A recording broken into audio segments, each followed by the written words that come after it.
Hey hello welcome to super G vlog. உங்கள் அபிமான super G vlog. வார இறுதி நாட்கள் சனிக்கிழமை கமல் சாருடைய வருகையின் பொழுது என்ன பேசப்படும் என்று மிகப்பெரிய ஒரு எதிர்பார்ப்புகள். அந்த எதிர்பார்ப்புகளுக்கு மத்தியில் அவங்க பேசுனது எண்ணூரில் எண்ணெய் கசிவு. அதற்கும் இந்த நிகழ்ச்சிக்கும் என்ன சார் சம்பந்தம்? உள்ள என்ன நடக்குதுன்னு பேசுவீங்கன்னு பார்த்தா எண்ணூரில் எண்ணெய் கசிவுன்னு பேசிக்கிட்டு இருக்கீங்களே. பேசணும். இது என் ஊருன்னு மட்டுமல்ல, தமிழகத்தின் ஒரு முக்கியமான பகுதி, தலைநகரம். அந்த எண்ணெய் கசிவு என்பது சாதாரணமான ஒரு எண்ணெய் கசிவு அல்ல. பல வருடங்களாக இது நடந்துகிட்டு இருக்கு. ரகசியம் நமக்கு தெரியாது. இந்த மலைக்கு நன்றி சொல்ல கடமைப்பட்டவர்கள். இந்த மலை எப்போதும் இல்லாத பெருமழையாக இருந்ததால் கூட்டு வெளிப்படுகிறது. இன்னும் தெளிவாக ஊருக்களெல்லாம் வந்துருச்சு. இதுல நமக்கு என்ன கோபம் அப்படின்னா, மாம்பழம், மயிலாப்பூர், ஆழ்வார்பேட்டையில் வாழும் உயிர்களை விட இங்கே, அதாவது எண்ணூரில் இருக்கும் உயிர்கள் மலிவு என்பதை யார் முடிவு செய்ய முடியும்? அப்படி எடுத்த அந்த முடிவினால்தான் இந்த உதாசீனமோ என்று எண்ணம் தோன்றுகிறது. சகஜ நிலை திரும்பும் வரை இந்த சுத்திகரிப்பு நடக்கும்னு உடனே சொல்லிக்கலாம். ஆனால் அந்த சகஜ நிலை என்பது என்ன? அது திரும்புமா? எப்படி திரும்பும்? விச ஆறு ஓடும் வரை சகஜ நிலை என்பது திரும்பவே திரும்பாது. இதை ஏன் இங்க சொல்றீங்கன்னா, இது நம்ம கடமை. நம்ம சொல்ல வேண்டியது நம்மளுடைய கடமை. கட்ட விரல் போனா பரவாயில்ல, தலைதான் முக்கியம் அப்படின்னு இருப்பவர்களால் தான் இந்த சமூகம் இப்படி இருக்கு. இந்த ஷோ தாண்டி நமக்கு கடமை இருக்கு. அதை நினைவுபடுத்தவே நான் இங்கு இதை பத்தி பேசுறேன் அப்படிங்கிற மாதிரி தான் கமல் சார் தொடக்கத்தில் பேசியிருந்தாங்க. அதுக்கப்புறம் வெள்ளிக்கிழமை நிகழ்வு அப்படிங்கிறது காட்சிப்படுத்தப்படுது. அதாவது 76வது நாள் காலை ஒரு 7:55 மணிக்கு விசித்ரா மேடம் கிச்சனில் சுகர் இல்லாமல் ரொம்பவே கஷ்டமாக இருக்குது அப்படிங்கிற மாதிரி புலம்பிக்கிட்டு இருக்காங்க. அப்புறம் காஃபி கப்பில் கரப்பாம்பூச்சி இருக்குது அப்படிங்கிற மாதிரி எடுத்து அதை கேமரா முன்னாடி காட்டிக்கிட்டு இருக்காங்க. இன்னொரு பக்கம் அதே கிச்சனில் கூல் சுரேஷ் ஏதோ பாட்டு பாடிக்கிட்டே அவங்க பால் எங்க அப்படிங்கிற மாதிரி தேடுறாங்க. பாட்டு அப்படிங்கிறது விசித்ரா மேடத்தை வெறுப்பேத்த தான் அப்படிங்கிற மாதிரி இருந்தது. அதுக்கப்புறம் தினேஷ் உள்ள வராங்க.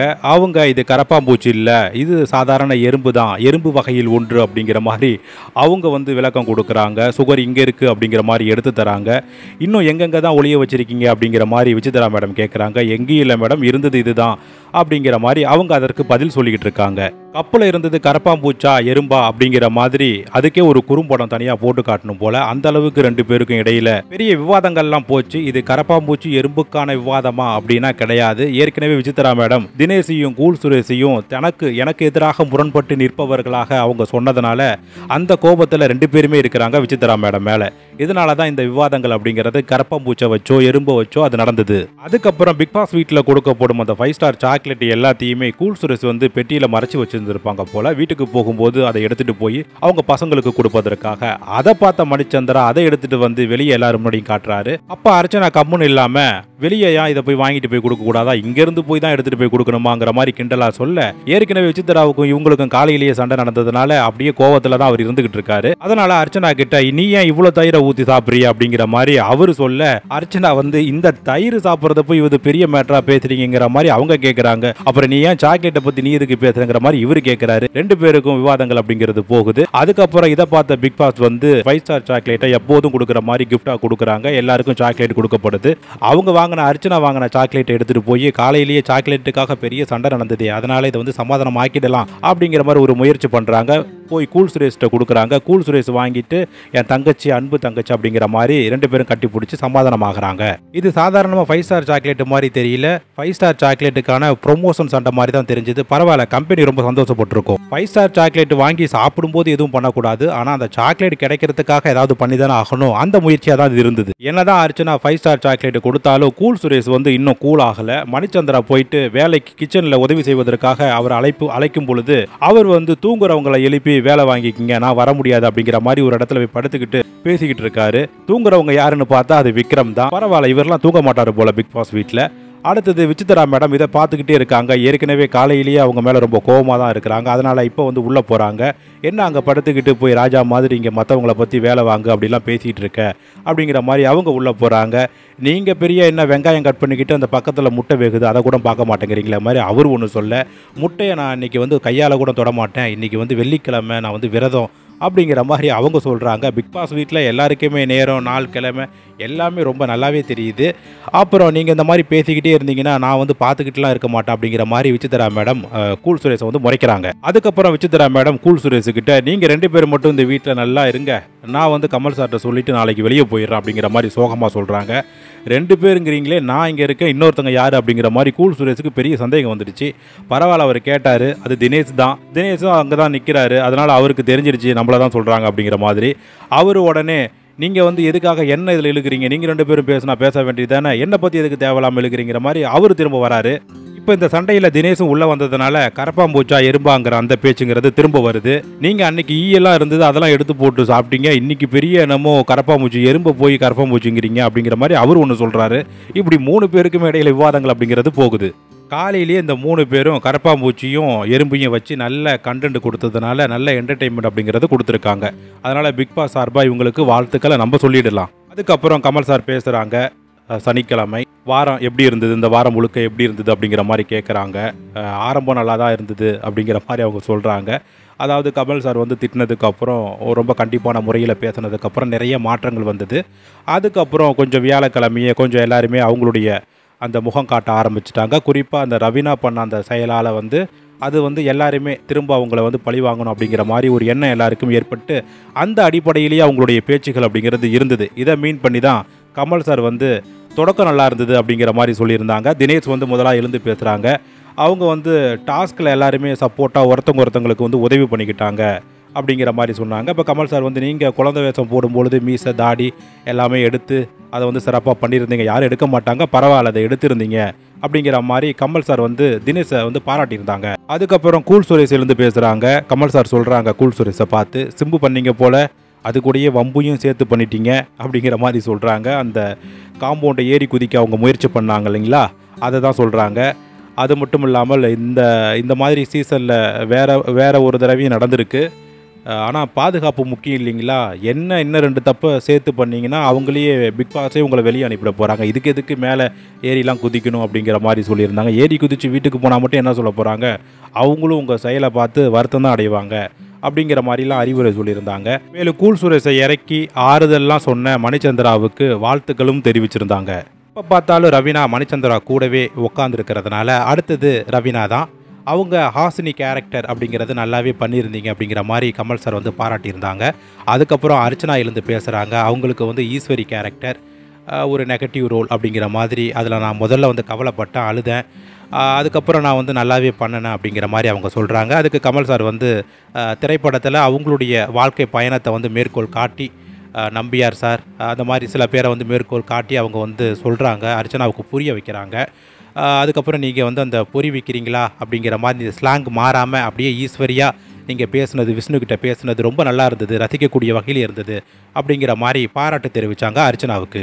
அதுக்கப்புறம் விஷ்ணு எழுந்து பேசுகிறாங்க. அவங்க என்ன பேசுகிறாங்கன்னா, சாரி சார், நான் வந்து போன வாரம் நிறைய தப்பு பண்ணிட்டேன், நீங்கள் கூட வந்து ரொம்ப கண்டிப்பான முறையில் பேசுனீங்க, சாரி சார் அதுக்கெல்லாம்.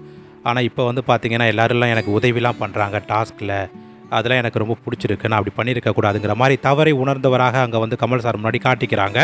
அதுக்கப்புறம் கமல் சார் பேசுகிறாங்க, என்ன காதலா படத்தில் வர மாதிரி ஜோடி மாறிடுச்சு போல் அப்படிங்கிற மாதிரி கிண்டல் பண்ணுறாங்க. மணிச்சந்திரா அந்த டான்ஸ் பர்ஃபார்மன்ஸில் இந்த டான்ஸ் மாரத்தான் டாஸ்கில் இவர் விஷ்ணு தான் அந்த இடத்துல பூர்ணிமா ஆடும்போது அங்கே போய் அவர் தான் வந்து ஆடி இருக்கணும் கூட, மணிச்சந்திரா உள்ளே போயிட்டார். அதை தான் அவங்க வந்து கிண்டல் பண்ணி கமல் சார் வந்து பேசியிருந்தாங்க. மணிச்சந்திரா கிட்ட சொல்கிறாங்க, மணிச்சந்திரா உனக்கு ஒன்று தெரியாது, அவங்க வந்து 2 வாரமாக இது பிளான் பண்ணிகிட்டு இருக்காங்க, நீங்கள் போய் உள்ளே போயிட்டீங்க அப்படிங்கிற மாதிரி கிண்டல் பண்ணுறாங்க. மணிச்சந்திராவும் முழிக்கிறாரு. பூர்ணிமா கூட மணிச்சந்திரா சேர்ந்து ஆடும் பொழுது விஷ்ணு சோகமாக போய் ஆட முடியலையே அப்படிங்கிற மாதிரி சோகமாக அவங்க கை தட்டினதெல்லாம் அப்படியே கமல் சார் செய்து வந்து கிண்டல் பண்ணியிருந்தாங்க. அதுக்கப்புறம் விஜய் வர்மா அவங்க எழுந்து பேசுகிறாங்க. வந்து கமல் சார் பாராட்டு தெரிவிச்சிருந்தாங்க. நம்மளும் ஏற்கனவே போன வீடியோலாம் பேசியிருக்கேன் விஜய் வர்மாவை பற்றி. விக்ரமுக்கு வந்து ஹெல்ப் பண்ணாங்க. அதுக்கப்புறம் நிக்சன் ஆடும்போது இடம் கொடுத்து அதை வந்து ரசித்தாங்க. அது வந்து குருஸ்தானம் அப்படிங்கிற மாதிரி கமல் சார் பாராட்டு தெரிவிச்சிருந்தாங்க. நிஜமாகவே அந்த வீட்டில் விஜய் வர்மா ரொம்ப சிறப்பாக செயல்படுறாரு.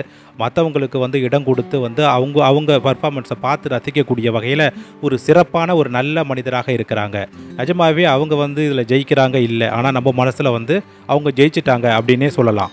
அதுக்கப்புறம் விசித்ரா மேடம் எழுந்து பேசுகிறாங்க. நம்ம ஏற்கனவே சொல்லியிருந்தோம், அவங்க வந்து டாஸ்கில் பூர்ணிமா ரவி கூட குத்துப்பாட்டு போட்டதுனால ஆடலை. அதே குத்துப்பாட்டு வந்து கருப்பாயின்னு காலையில் போடும்போது அவங்க ஆடினாங்க.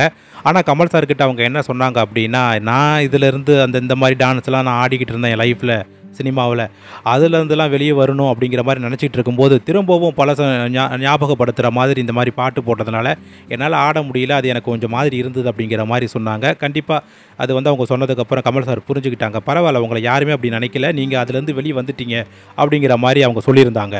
அதுக்கப்புறம் நிக்சன் அவர் வந்து காதல் கொண்டேன் தனுசு மாதிரி சூப்பராக அவர் வந்து டான்ஸ் ஆடியிருந்தாங்க. நிஜமாகவே நல்லா ஆடியிருந்தாங்க. தண்ணிலாம் மேலே ஊற்றிக்கிட்டு ஓடி போய் நல்லா ஆடியிருந்தாங்க. அது கமல் சார் வந்து பாராட்டு தெரிவிச்சிருந்தாங்க. விஜயவர்மாவை பற்றி அவர் வந்து நிக்சன் இங்கேயும் சொன்னார். அதுக்கப்புறம் மாயா எழுந்திருக்கிறாங்க. அவங்க தான் ஐஸ்வர்யா ராய் மாதிரி ஆடுவாங்கன்னு பார்த்தா அருக்காணி மாதிரி ஆடிட்டாங்க. ஏற்கனவே பூர்ணிமா ரவி வந்து மேக்கப் போடும்போது என்ன ஐஸ்வர்யா ராய் மாதிரி மேக்கப் போட சொன்னால் அருக்காணி மாதிரின்னு சொன்னாங்க. ஆனால் அவங்க அருக்காணி மாதிரி ஆடுறத வந்து அப்போவே முடிவு பண்ணிட்டாங்க போல். அருக்காணியாக தான் ஆடினாங்க. அது கமல் சார் வந்து சிரிப்பாக கிண்டலாக சொன்னாங்க. எனக்கு கிளாசிக் டான்ஸ் தெரியாது அப்படிங்கிற மாதிரி மாயா சொன்னாங்க. அதுக்கு கமல் சார் வந்து அதான் பார்க்கும்போதே தெரிஞ்சுது அப்படிங்கிற மாதிரி அது ரொம்ப நகைச்சுவையாக தான் இருந்தது. ஒவ்வொரு முறையும் ஒவ்வொரு நபர்களும் பேசும் பொழுதெல்லாம் அவங்க வந்து புரிய வச்சாங்க. பாருங்கள், இதை தான் நான் சொன்னேன் போன வாரம், என்டர்டெயின்மெண்ட் ஃபன்னாக இருக்கணும், ஒருத்தவங்க பேசணும், ஜாலியாக இருக்கணும், நம்ம வந்து இங்கே என்ன சண்டை போட வந்தோம் அப்படிங்கிற மாதிரிலாம் சொன்னேன். இப்போ எப்படி நீங்கள் எல்லாம் சிரிச்சுக்கிட்டு சந்தோஷமாக இருக்கிறீங்க அப்படிங்கிற மாதிரி கமல் சார் வந்து சொன்னாங்க. நம்மளாம் எதிரிகள் கிடையாது, சக போட்டியாளர்கள் அப்படிங்கிற மாதிரி நீங்கள் நினச்சிங்கன்னா அந்த ஜெயிச்சுட்டு யார் வந்து இப்போது வின் பண்ணுறாங்களோ அந்த இடத்துல கூட நீங்கள் வந்து நெருடலாக இருக்க மாட்டீங்க, சந்தோஷமாக தான் இருப்பீங்க அப்படிங்கிற மாதிரிலாம் அவங்க புரிய வச்சாங்க. அதுக்கப்புறம் கமல் சார் வந்து அர்ச்சனா கிட்ட பேசுகிறாங்க. நீங்கள் எதுக்கு அந்த பாயிண்ட்டை வந்து ஒரு பாயிண்ட்டை பூர்ணிமா ரவியை வந்து தேர்வு செஞ்சு கொடுத்துருந்தீங்க, என்ன ஐடியா அப்படிங்கிற மாதிரி கேட்குறாங்க. அதுக்கு அர்ச்சனா சொல்கிற பதில் வந்து அவங்க வந்து நிறைய மாறி இருக்காங்க. இந்த வாரம் வந்து மாயா கூட கொஞ்சம் முரண்பட்டு நின்னாங்க. அவங்களா இருக்க முயற்சி பண்ணுறாங்க, அதுக்காக தான் சார் நான் கொடுத்துருந்தேன் அப்படிங்கிற மாதிரி சொன்னாங்க. அதுக்கப்புறம் ரவீனா எழுந்து பேசுகிறாங்க. அவங்களால தான் நிறைய பிரச்சனை, அவங்க தான் ஆரம்பிச்சது. பிக் பாஸ் கரன்சியை வந்து மணிச்சந்திராவுக்கு எல்லாத்தையுமே கொடுத்துட்டாங்க. முதல்ல ஆடின மணிச்சந்திராவுக்கு எல்லாத்தையும் கொடுத்துட்டாங்க. அடுத்தடுத்து எல்லாருமே ஆடினாங்க. அதெல்லாம் அவங்க பார்த்துருக்கவே தேவையில்லை, அப்படியே போயிருந்துருக்கலாம். ஏன்னா எல்லா பணத்தையும் தான் மணிச்சந்திராவுக்கே கொடுத்தாச்சு, அப்போ மற்றவங்களுக்கு கொடுக்கறதுக்கு பணமே இல்லாத போது எதுக்காக பார்க்கணும் அப்படிங்கிற மாதிரிலாம் கமல் சார் கேட்டிருந்தாங்க. அவங்க தப்பை புரிய வச்சாங்க. ரவீனா இந்த முறை வந்து இந்த வாரத்தில் எல்லாருக்கிட்டையுமே நல்லா தான் பேசியிருந்தாங்க. ரவீனா கிட்ட மட்டும்தான் கமல் சார் வந்து கொஞ்சம் கண்டிப்பான முறையில் பேசியிருந்தாங்க. இதுவும் ஃபேவரட்டிசம் தானே அப்படிங்கிற மாதிரிலாம் சொல்லியிருந்தாங்க. ரவீனாவை பற்றி அந்த சம்பவத்தால் பாதிக்கப்பட்ட நபராக கூல் சுரேஷ் பேசியிருந்தாங்க. நான் டவுன் ஆகிறதுக்கும் இந்த மாதிரியான சம்பவங்கள் தான் சார் காரணம் அப்படிங்கிற மாதிரி சொல்லியிருந்தாங்க. விஜயவர்மா வருத்தப்பட்டாங்க. நான் வந்து ரவீனா கிட்ட கேட்டேன், இருந்தாலும் அவங்க வந்து ஆமாம் எனக்கு மணியோடைய அந்த டான்ஸ் பிடிச்சிருந்தது, அதனால தான் எல்லாத்தையும் கொடுத்தேன், இதில் என்ன இருக்குது அப்படிங்கிற மாதிரி பேசினாங்க. அது எனக்கு வந்து வருத்தம் கொடுத்தது அப்படிங்கிற மாதிரி விஜயவர்மா சொல்லியிருந்தாங்க. விசித்ரா மேடம் விஜயவர்மா கிட்ட பூர்ணிமா ரவி கொடுத்த பிக் பாஸ் கரன்சியை பற்றி பேசியிருந்தாங்க. நிக்சன் கூல் சுரேஷ் சொன்னதை பற்றி பேசியிருந்தாங்க. மாயா ரவீனாவுக்கு எதிராக நான் வந்து பண்ணிட்டேன், ரவீனா பண்ணதுனால அந்த இடத்துல ரவீனா கிட்ட கேட்காம இந்த மாதிரி பண்ணிட்டேன், நான் பண்ணது தப்பு தான் சார் அப்படிங்கிற மாதிரி உண்மையை ஒத்துக்கிட்டாங்க. சந்திராவும் ரவீனா கொடுத்த கரன்சியை பற்றி பேசியிருந்தாங்க. நான் கேட்டேன் சார், ஒவ்வொரு முறையும் கேட்டேன், எனக்கே இது குழப்பமாக தான் இருந்தது, ஃபுல்லாக கொடுத்துட்டாங்க, ஆனால் அவகிட்ட கேட்டால் வந்து உன் டான்ஸ் எனக்கு பிடிச்சிருந்தது அதனால் கொடுத்துட்டேன், நான் பிக் பாஸ் கிட்டே சொல்லிட்டேன், மைக்கில் சொல்லிட்டு தான் கொடுத்தேன் அப்படிங்கிற மாதிரி சொல்லிக்கிட்டே இருந்தாங்க. இருந்தாலும் எனக்கு டவுட்டாகவே இருந்தது சார் அப்படிங்கிற மாதிரி அவங்க கருத்தை அவங்க சொல்லியிருந்தாங்க. எல்லாருக்கிட்டையும் கருத்தை கேட்ட கமல் சார் வந்து பூர்ணிமா ரவியை மட்டும் விட்டுட்டாங்க. அவங்கள தாண்டிலாம் கேள்வி கேட்டாங்க. அதனால் பூர்ணிமா ரவி வந்து கை தூக்கிட்டே இருக்கிறாங்க. அதுக்கு காரணம் இருக்குது. ஒவ்வொரு வாரமும் கமல் சாரை விமர்சிக்கிறதே பூர்ணிமாவுக்கு வேலையாக போச்சு.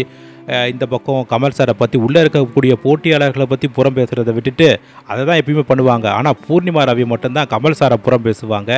என்ன ஒன்று, இது என்ன கேமராவில் எல்லாரும் பார்த்துட்டு இருக்காங்க, ஏன்னா கமல் சாருக்கு தெரியாதையா போயிடும், ஆக தெரியுங்கிறது தெரிஞ்சே பூர்ணிமா ரவி பேசுகிறாங்க. அதனால் அவங்கள பற்றி நான் பேசுகிறதே வேஸ்ட்டு, டோட்டல் வேஸ்ட்டுன்னு தான் நினைக்கிறேன். அதுக்கப்புறம் கமல் சார் வந்து ரவீனா கிட்ட மணிச்சந்திராவுக்கு டான்ஸ் ஆட தெரியும், நல்ல திறமையானவர், அதனால் அவங்களுடைய வாய்ப்பை பறிப்பது என்பது சரியில்லை அப்படிங்கிற மாதிரி சொல்கிறாங்க. இது யாருமே உங்ககிட்ட சொல்லலையா அப்படிங்கிற மாதிரி ரவீனாட்ட கேட்குறாங்க. இல்லை யாருமே சொல்லலை. அதுக்கப்புறம் சொன்னாங்க, அந்த அளவுக்கு எனக்கு ஒன்றும் புரியல, அர்ச்சனா சொல்லலையா அப்படிங்கிற மாதிரி கேட்குறாங்க. அர்ச்சனா சொல்லியிருந்தாங்க அது தப்பு அப்படிங்கிற மாதிரி அந்த ஈஸ்வரி அந்த ஸ்லாங்லேயே அவங்க பேசியிருந்தாங்க. அதை கூட அங்கே வந்து மேற்கோள் காட்டி அவங்க எழுந்து சொன்னாங்க, நான் சொன்னேன் சார் அப்படிங்கிற மாதிரி. ஆனால் அவங்க அந்த கண்டிப்பான முறையில் யாருமே சொல்லலை அப்படிங்கிற மாதிரி சொன்னாங்க.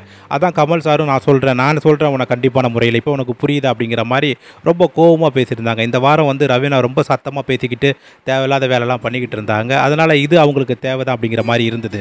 அதுக்கப்புறம் கமல் சார் வந்து விக்ரமுக்கு கொஞ்சம் அறிவுரை கொடுத்தாங்க. ஏன்னா அவங்க பூர்ணிமா மாயா அப்படிங்கிற மாதிரி அவங்களுக்குள்ளேயே மறைந்து நம்மளாம் நிழலாக இருப்பவர்கள் அப்படின்னு தான் பேசியிருக்கோம். இவர் வந்து அப்படியே உள்ளுக்குள்ளேயே மறைந்துட்டார், ஐக்கியம் ஆயிட்டார். அதுலேருந்து வெளிவரவே மாட்டார். அதனால தான் இப்போ வந்து கமல் சார் சொல்லிட்டாங்க விக்ரமை பார்த்து, தம்பி நீ கொஞ்சம் வெளியே வா, வெளியே வந்து கொஞ்சம் தனியாக விளையாடு அப்படிங்கிற மாதிரிலாம் சொல்லிட்டாங்க. தெரியல அவருக்கு புரியுதா புரியலையா என்ன பேசுனாங்க அப்படிங்கிறது தெரியல. பூர்ணிமா ரவி மாதிரி முழிச்சுக்கிட்டு இருந்தா அவ்வளோதான். ரவீனா மேலே எந்த அளவுக்கு கமல் சார் கோவமாக இருந்தாங்களோ அதை விட 1000 மடங்கு பூர்ணிமா ரவி மேலே கோவமாக இருந்தாங்க. அதனால தான் அவங்ககிட்ட சொல்லிட்டாங்க, சும்மா வாரம் ஏதாவது தப்பு பண்ணுறது, அப்புறம் கமல் சார் வந்தால் ஏதாவது சொல்லி சமாளிச்சுக்கலான்னு பேசுறது, அதை நான் அப்படியே வந்து சனிக்கிழமை கேட்டுட்டு என்ன பிரச்சனை அப்படிங்கிற மாதிரி கேட்டுட்டு போயிட மாட்டேன் இனிமேலுக்கலாம் அப்படிங்கிற மாதிரி சொல்லிட்டாங்க. உடனே பூர்ணிமா ரவி தான் நடிப்பாங்களே பயங்கரமாக, அதனால சாரி சார் அப்படின்னாங்க. ஓ சாரிலாம் வேஸ்ட்டுமா, சாரியோடைய அந்த மன்னிப்புங்கிற வார்த்தைக்கே அர்த்தம் இல்லாமல் போயிடும் போல், அந்த வார்த்தைக்கு அழுத்தம் குறையுது அப்படிங்கிற மாதிரிலாம் அவங்க சொல்லிட்டாங்க.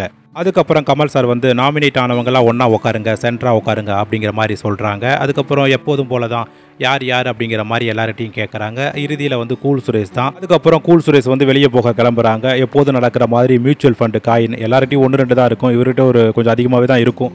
ஏன்னா யார் போனாலும் அங்கே போய் நிற்பார் மியூச்சுவல் ஃபண்டு காயினுக்காக. அதெல்லாம் நிறையா இருந்தது. அதனால் ஆளுக்கு ஒன்று கொடுத்தாங்க. விசித்ரா மேடம் வேண்டாம்னாங்க. அவங்களுக்கு ஒன்று, ரவீனாவுக்கு, மாயாவுக்கு, விஷ்ணுவுக்குலாம் மியூச்சுவல் ஃபண்டு காயின் கொடுத்துருந்தாங்க.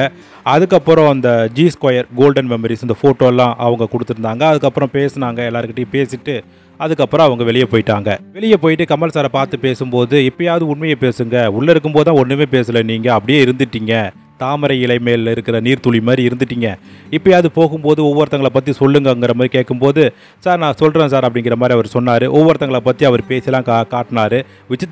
விசித்ரா மேடத்தை பற்றி ரொம்பவே நடிச்செல்லாம் காட்டினார். அவங்க முகமே மாறிடுச்சு. நிக்சனை பற்றியும் பேசியிருந்தாங்க. மாயாக்கா பூர்ணிமாக்கான்னு சொல்லி மணிச்சந்திரா இது பண்ணுறாங்க அப்படிங்கிற மாதிரி அவர் பண்ணுவாராம், அதெல்லாம் செஞ்சு காட்டிருந்தாங்க. அதுக்கப்புறம் எப்போ பார்த்தாலும் ரவீனா மணிச்சந்திரா கூடவே இருப்பாங்க. அதனால் மணிச்சந்திராவுடைய ஆட்டம் பாதிக்குது, அதனால் நீங்கள் முதல்ல தள்ளி உட்காருங்க, 2 பேரும் முதல்ல பிரிங்க அப்படிங்கிற மாதிரிலாம் சொன்னாங்க. ஏதோ சில உண்மைகள்லாம் அவர் பேசிட்டு தான் போனார். அதுக்கப்புறம் விடைபெற்றார். பிக் பாஸ் சம்பந்தமான ரிவ்யூ நம்ம சேனல் டெய்லி பண்ணிக்கிட்டு இருக்கோம். ஸோ சூப்பர் ஜி விலாக் சேனலை லைக் பண்ணுங்கள், ஷேர் பண்ணுங்கள், சப்ஸ்கிரைப் பண்ணுங்கள், மறக்காமல் பெல் பட்டனை கிளிக் பண்ணுங்கள்.